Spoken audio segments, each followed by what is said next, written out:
우리 주님의 은혜와 평강이 우리 가운데 함께하기를 빕니다. 지난주에 저는 이 한평생 기다리는 마리아라는 제목의 말씀을 전했습니다. 마리아는 예수님의 오심을 기다렸습니다. 예수님의 탄생을 기다리고 예수님의 죽음을 기다리고 또 사도행전에서는 성령을 기다린 사람이 이 마리아입니다. 한평생 기다리는 삶을 살았습니다. 그래서 참 위대하다라는 생각을 하게 됩니다. 이 마리아는 갈릴리 나사렛 동네에서 평범한 여성으로 누구도 주목받지 않는 이 여성을 통해서 하나님의 구원의 역사를 이루어 가셨다는 것입니다. 마리아는 아마 처녀의 몸으로 아기를 잉태하였다고 할 때 참 불편했을 것입니다. 그러나 받은 큰 구원의 은혜에 감사하여 주님을 찬양하는 오늘 본문 마그니 피카트 이 마리아 찬양을 통해서 우리 주와 구주신 예수 그리스도의 복음을 우리가 더욱더 깨닫는 은혜의 복된 시간이 되기를 바랍니다. 어제는 성탄절이었습니다. 우리 황자 목사님께서 예수님이 오신 목적이라는 지하의 말씀을 전했습니다. 첫 번째가 뭐였습니까? 어제입니다. 일주일 지난 것도 아닙니다. 죄에서 구원하셨다.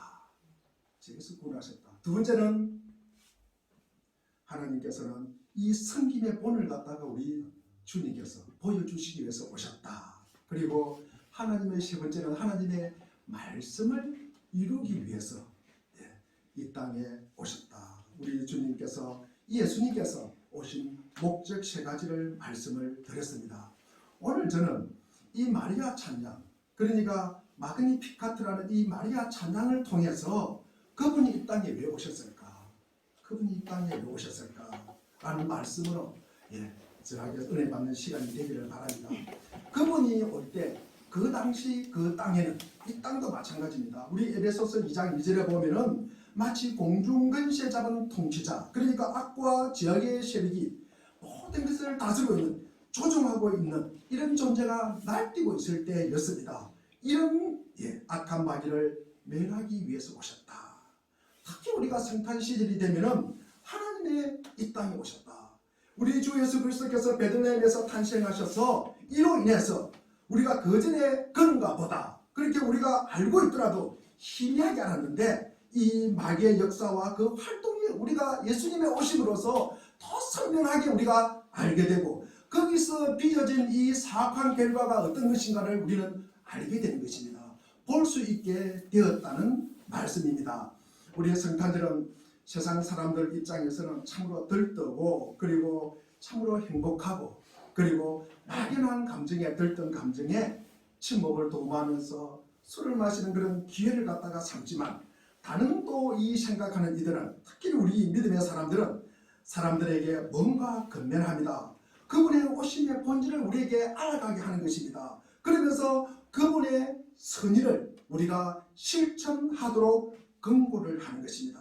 싸움과 다툼과 시기와 질투와 전쟁을 종식하고 서로 이웃을 배려하고 우호적이고 다정하게 그리고 화해하고 사랑하도록 우리가 촉구하기 위함입니다. 그러니 하나님의 아들의 탄생이 가장 우선되는 것입니다.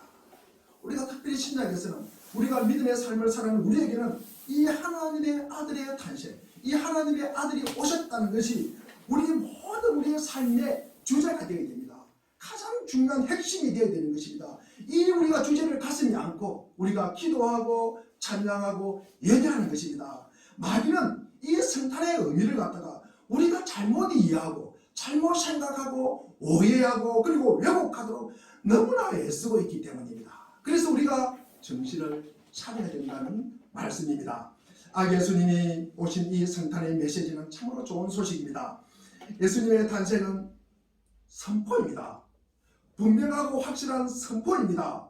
듣는 이의 장소에 따라서 이 말씀이 들리고 안 들리고 그것이 적용되고 안 되고가 아니라 교회 안이든 교회 밖이든 믿는 사람이든 믿지 않는 사람이든 모든 사람에게 적용되는 것입니다. 그리고 이스라엘 땅도 마찬가지입니다. 그리고 온 우주 땅도 마찬가지고 1세기 이대 땅도 마찬가지고 21세기를 살아가는 지금 우리 이 대한민국 물된 동산교회도 적용이 된다고 선포하는 것입니다.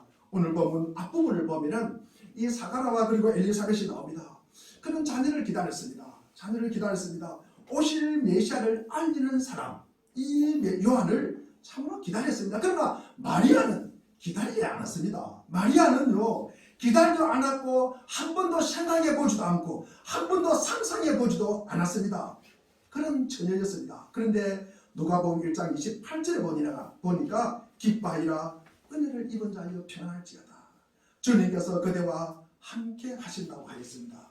기다리는 자나 기다리지 않는 자에 주님은 오셨다는 것입니다. 이것이 복음입니다. 복음은 좋은 소식입니다. 우리 사랑하는 물된 동산교회 교회 여러분, 복음은요, 모호하고 타협하고 그리고 상황에 따라 변하는 것이 아닙니다. 복음은 선포입니다. 우리 누가복음 1장 45절에 보니까 주님께서 하신 말씀이 이루어질 줄로 믿는 자는 뭐하다?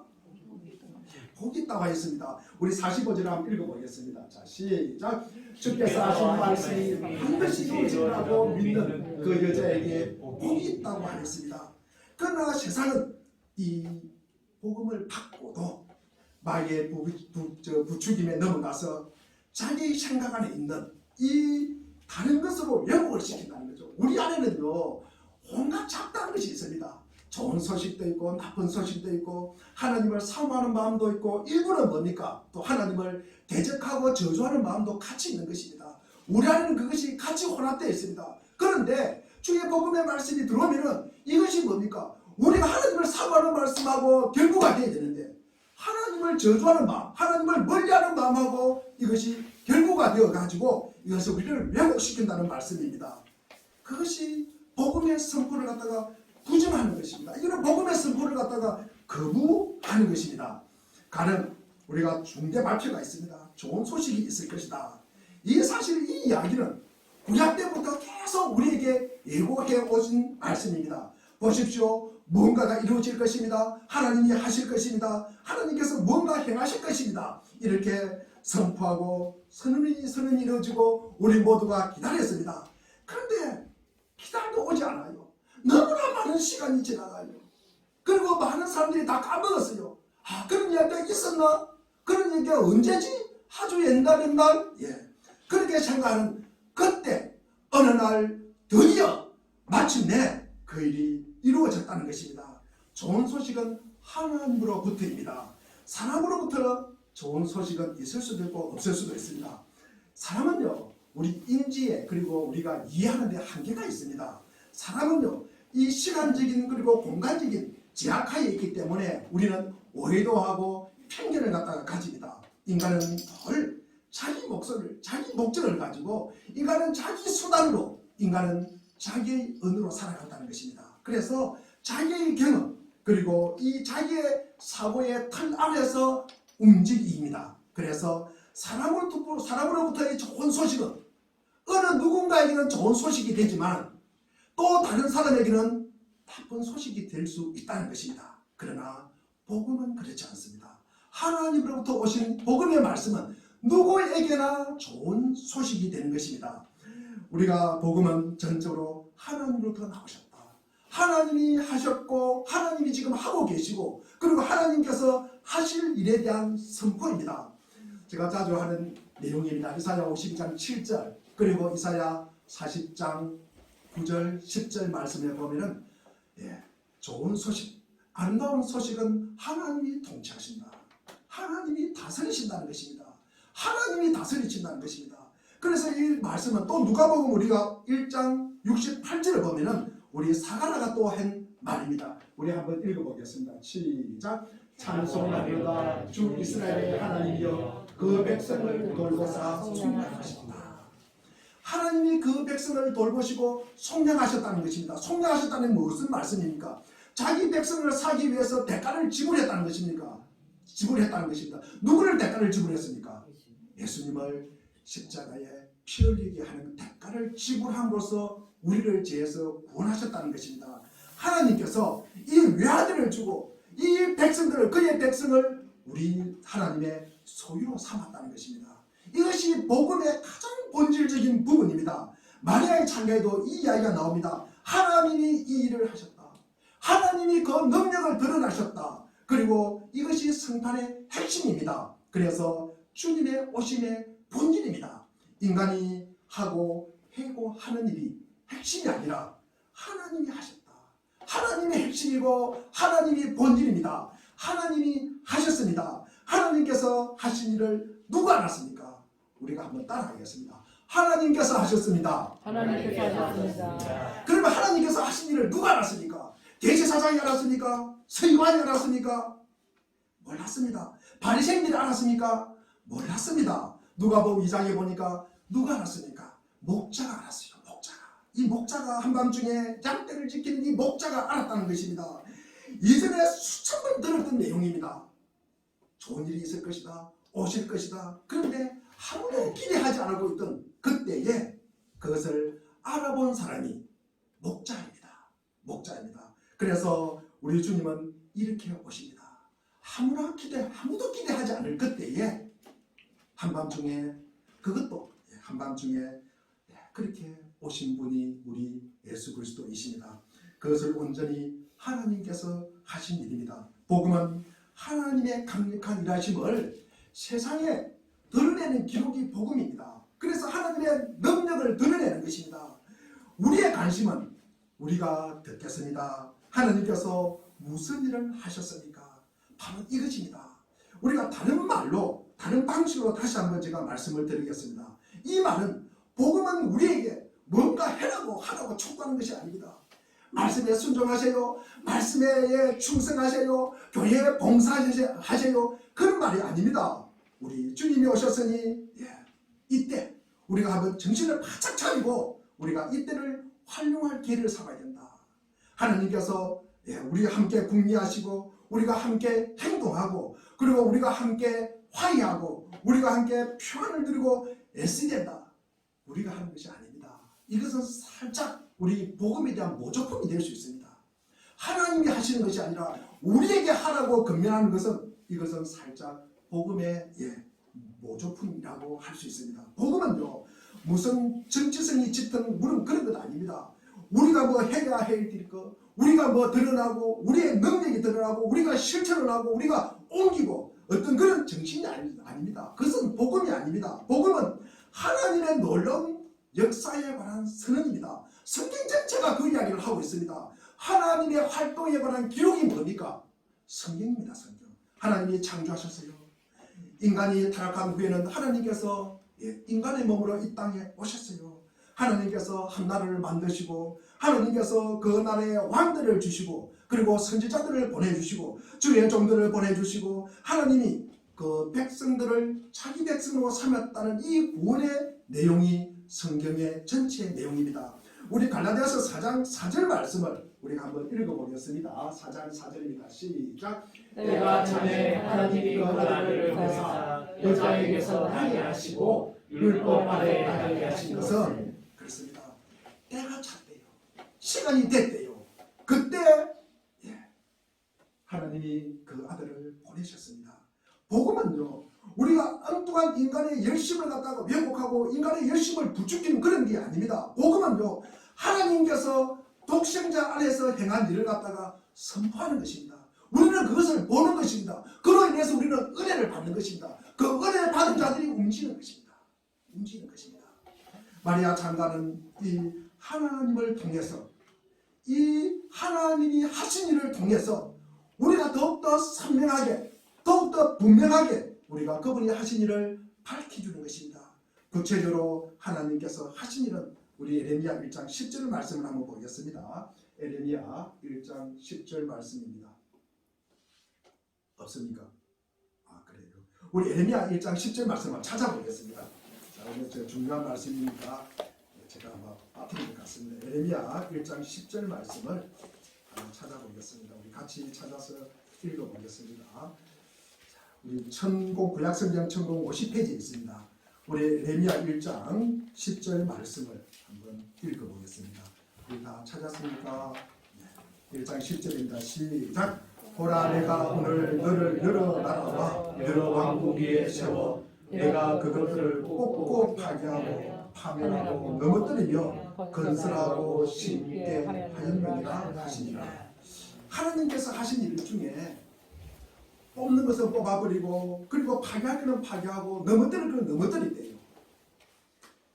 이 마리아 창가를 통해서 제가 오늘 이 말씀을 전하고자 합니다. 그 다음 부분에 나오는 하나님께서 건설하고 심게 하는 것은 다음 주에 제가 말씀을 드리겠습니다. 우리 마리아 창가를 통해서 어떤 부분을 세우시고 건설하고 심게 하시는 일은 다음 주에 제가 말씀을 드리고, 오늘은 하나님께서 어떤 것을 뽑고 어떤 것은 파괴하고 어떤 것은 무너뜨리는 것을 세 가지로 제가 말씀을 드리고자 합니다. 지금까지 이 세상에 벌어진 일은 하나님 아들이 오셨다는 것입니다. 세상에 오셨다는 것입니다. 이것이 오늘날 세상에는 가장 혁명적인 일입니다. 기독교의 복음입니다. 왜 그렇습니까? 이 복음은요, 여러분이나 제가 한 번도 우리가 생각하지도 상상하지 못하는 방법으로 오시기 때문에 혁명적이라고 하는 것입니다. 우리가 그것을 얘기했다 그러면 아마 혁명적이라는 말을 사용하지 않는 것입니다. 우리가 생각한 것과는 정반대로 하나님께서 하셨기 때문입니다. 우리가 뽑고 파괴하고 무너뜨리는 것과 하나님께서 뽑고 파괴하고 무너뜨리는 것이 다릅니다. 많은 부분이 다릅니다. 우리가 심고 건설하고 그리고 세우는 것과 하나님께서 심고 건설하고 세우는 것은 많이 다릅니다. 무엇이 다를까? 우선 그 방법부터 다릅니다. 첫째로 보면 하나님이 어떤 도구를 사용하셨는가? 이 마리아 창가 가운데 하나님께서 인류를 구원하러 오실 때 그 일은 어떤 방식으로 사용하셨습니까? 어떤 도구로 사용하셨습니까? 하나님은 아무런 힘이 없는 누구를 통해서, 어린 아기를 통해서 하나님의 역사를, 구원의 역사를 이루어 가신다는 것입니다. 감히 그분이 그 일을 하실 거다, 누가 상상이라도 했겠습니까?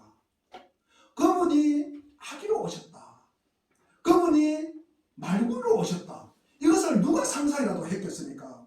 그러나 하나님은 정확히 그렇게 하셨습니다. 그 아이가 태어날 때 선택된 여인은 누굽니까? 이름도 없고요, 고작하는 여인이었습니다. 평범한 시골 처녀였습니다. 여러분과 저라면 아마 이렇게 하겠습니까? 아마 하지 않았을 것입니다.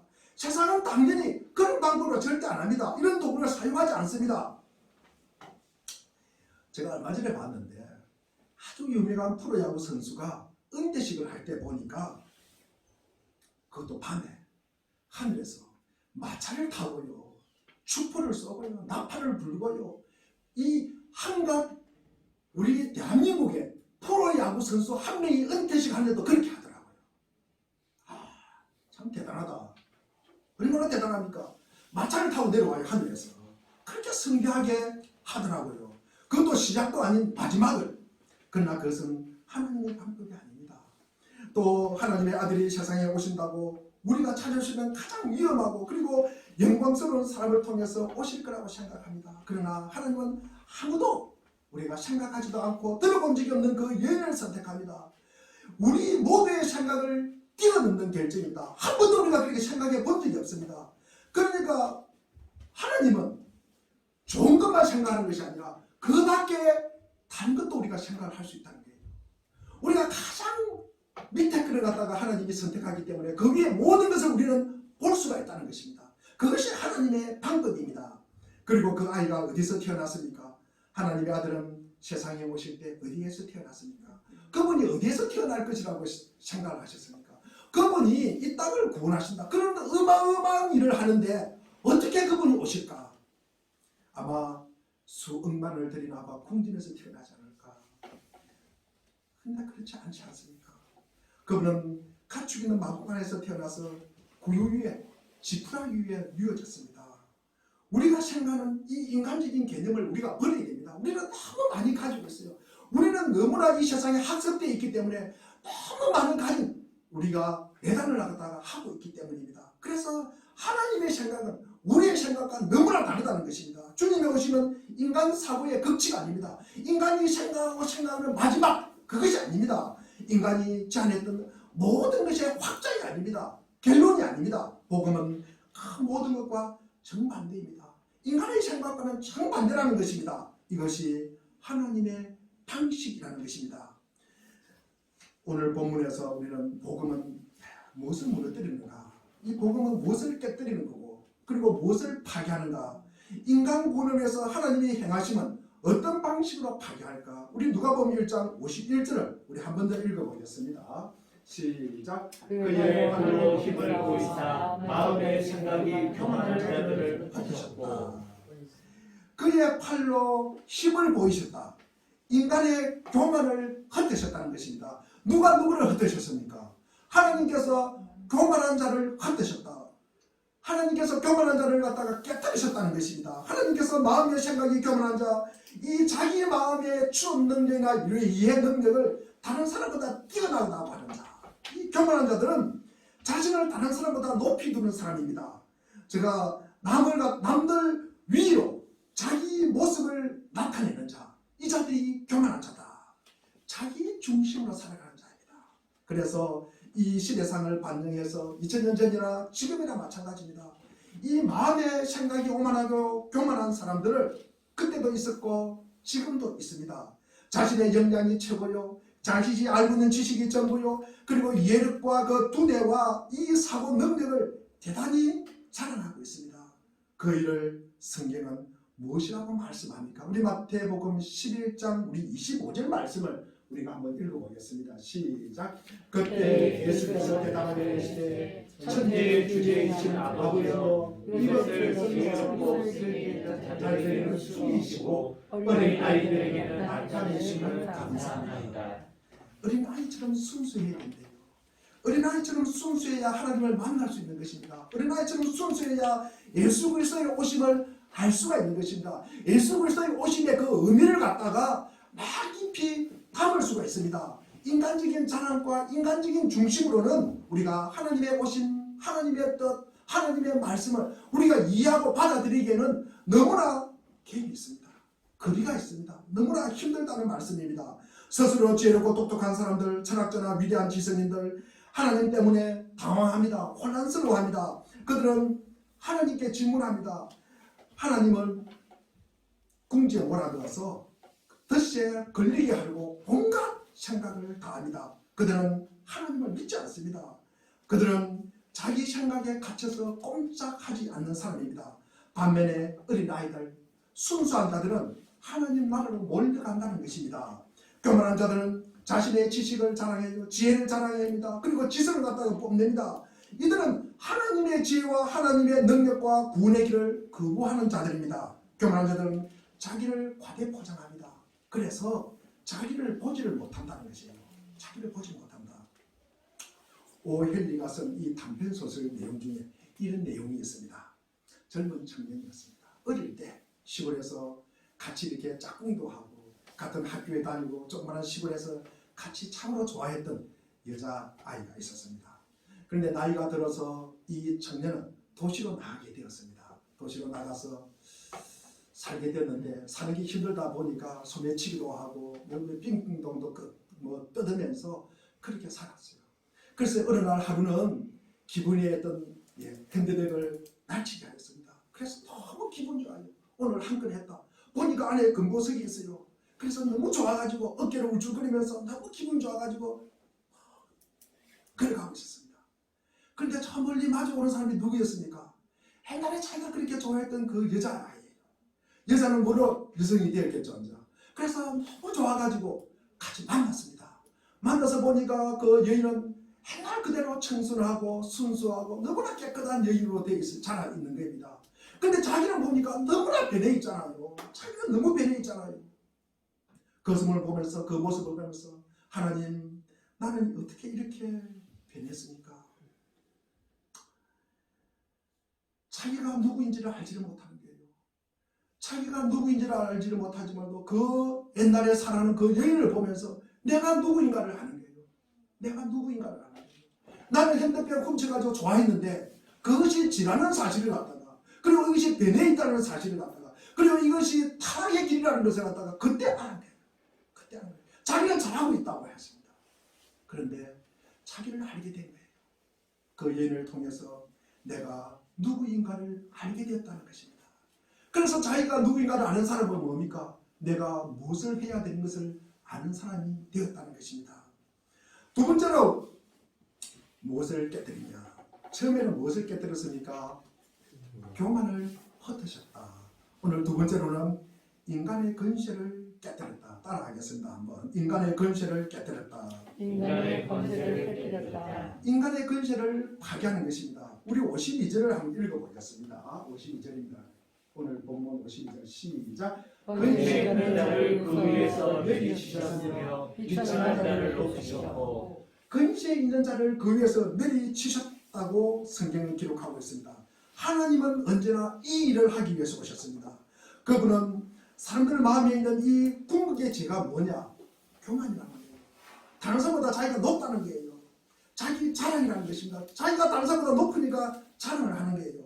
이것이 인간의 죄라는 사실을 알았습니다. 그들은 지성을 뽐내고요, 높은 자리를 뽐내고요, 힘을 뽐내고요, 근세를 뽐냅니다. 그러나 하나님은 아브라함이라는 이 한 사람을 통해서 하나님의 나라를 시작하는 것입니다. 그분을 위해서 나라를 만드십니다. 그리고 팔레스타인이라는 이 아주 작은 땅을 차지할 조그마한 나라를 만듭니다.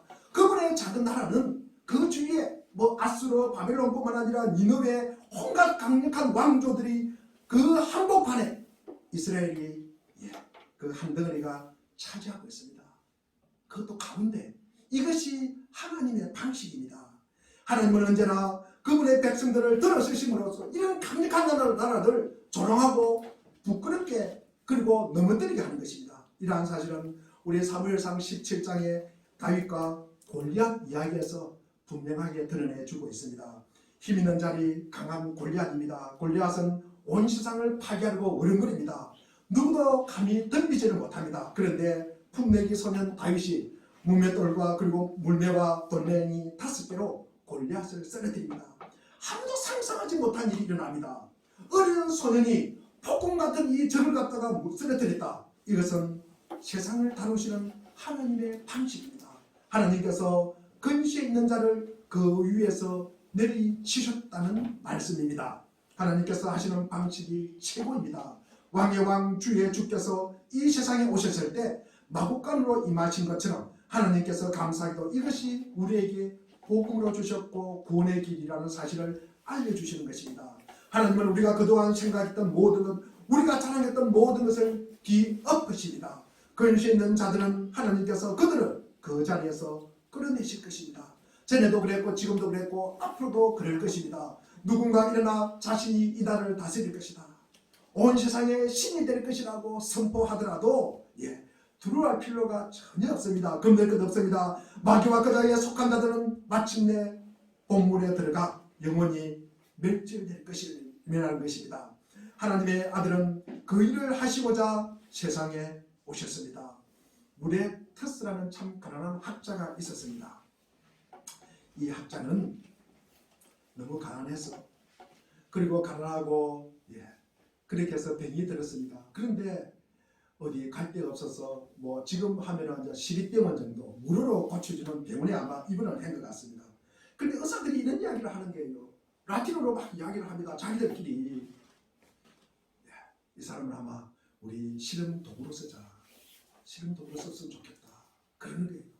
아마 이 환자가 그 말을 알아듣지 못한다고 생각을 했겠죠. 그러나 이는 학자지 않습니까? 라틴어로 대답합니다. 어떤 인간도 예수님은 쓸모없다 하지 않았다. 우리 예수님은 모두를 위해서 태어나셨고 우리 예수 그리스도는 모두를 위해서 죽으셨다. 누구 한 부류, 누구 한 일부를 위해서 죽으시고 태어난 것이 아니라 우리 모두를 위해서 태어나시고 죽으셨다는 말씀입니다. 세 번째로 말씀을 드릴 것은 무엇을 깨뜨리십니까? 첫 번째는 무엇을 깨뜨렸습니까? 교만을 깨뜨리시고 흩으셨다. 두 번째로는 근세를 깨뜨리셨다. 세 번째로는 자기의 의를 깨뜨리셨다. 우리 53절을 한번 읽어보겠습니다. 53절입니다. 시작. 주님은 자를 좋은 것으로 배불리셨으며 부자는 빈손으로 보내셨다. 그리고 오늘 말씀은 앞부분은 빼고 부자는 빈손으로 보내셨다. 이 말씀입니다. 이 말씀은 단순히 우리 물리적인 어떤 부자, 돈에 대한 부자보다는 도덕적 의미로 받아들여야 되는 것입니다. 하나님의 아들이 이 땅에 오신 목적은 부자들을 갖다가 빈손으로 보내기 위함입니다. 이것이 사복음서에서 하시는 위대한 내용입니다. 우리 누가복음 18장에 보면은 젊은 부자 관리 이야기가 나옵니다. 이 사람은 부자였고요. 참 돈도 많았습니다. 그리고 자신은 도덕적으로 흔결이 없는 사람이다.